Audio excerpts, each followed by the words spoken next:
நான் கடந்த 3 மாத காலத்துக்கு முன்பாக தாவேக்காலிருந்து வெளியேறியிருந்தேன்.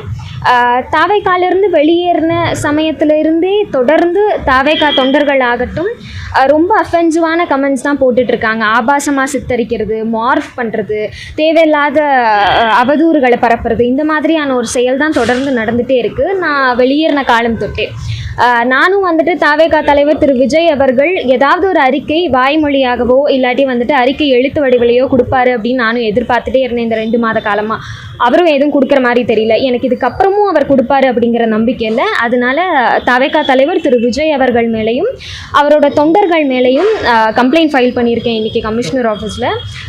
இளம் பெண்கள் அரசியலுக்கு வர்றது அப்படிங்கிறது இப்போ தான் அதிகமாகிட்டுருக்கு. இப்படி இருக்கக்கூடிய ஒரு சூழலில் அவங்கள பற்றி ஒரு ஆபாசமான கருத்துக்கள் பதிவு பண்ணும்போது அவங்களுக்கு எப்படிங்க அரசியல் களத்துக்கு வரணும் அப்படின்னு தோணும்.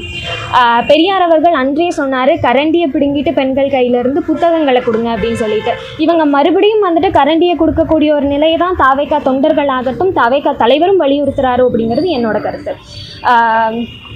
தாவேக்கா தலைவர் மீது புகாருங்கிறது லாஜிக் இருக்காரு.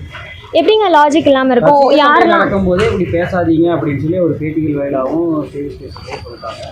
ஆன்லைனில் இந்த மாதிரி பண்ணுறாங்க அப்படிங்கும்போது அந்த கட்சி தலைவர் இல்லை, அவர் நிறைய இடங்களில் தனிப்பட்ட நபர்கள் ஒவ்வொருத்தங்களும் யார் தாவேக்காக்கு சப்போர்ட் பண்ணுறாங்களோ அவங்க எல்லாருமே எங்களோட விர்ச்சுவல் வாரியர்ஸ் தான் அப்படிங்கிறத தெளிவாக சொல்லியிருந்தார். அண்ட் நான் அவர் கட்சியிலேருந்து வெளியேறின காலம் தொட்டு நிறைய பெண்கள் ஐடியாலஜிக்கலாக நாங்கள் ஸ்டாண்ட் எடுக்கிறோம் அப்படிங்கிற பட்சத்துக்கு அவங்க ஆப்போசிட்லேருந்து நாகரிகமான ஒரு அரசியல் விவாதத்தை தான் நாங்கள் எதிர்பார்க்குறோம். ஆனால் அது இங்கே நடக்கிறது இல்லை அப்படிங்கிறது தான் உண்மை. ஸோ அதை கண்டித்து அவர் விர்ச்சுவல் வாரியர்ஸ் மேலே அவர் ஏன் ஒரு அறிக்கை கூட வெளியிட மாட்டேங்கிறார் அப்படிங்கிறது எங்களோட கேள்வி. விளம்பரத்துக்காக வைசாலி இந்த மாதிரி பண்றாங்கன்ற மாதிரி விளம்பரத்துக்காக நிச்சயமா இல்லை. எங்க அரசியல் களத்துல நேர்மையான நியாயமான விவாதங்களை எடுத்து வச்சா அது அட்டென்ஷன் சீக்கர் அப்படிங்கிறது இல்லை இல்லையா?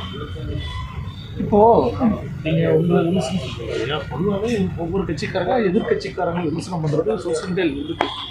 எதிர்கட்சிக்காரங்கள நியாயமான விமர்சனங்கள் நாகரீகமான விமர்சனங்கள் எடுத்து வைக்கிறது அப்படிங்கிறது ஃபைன் தான். நாங்களும் வந்துட்டு கருத்தியல் ரீதியான விமர்சனங்களை தான் எடுத்து வைக்கிறோம்.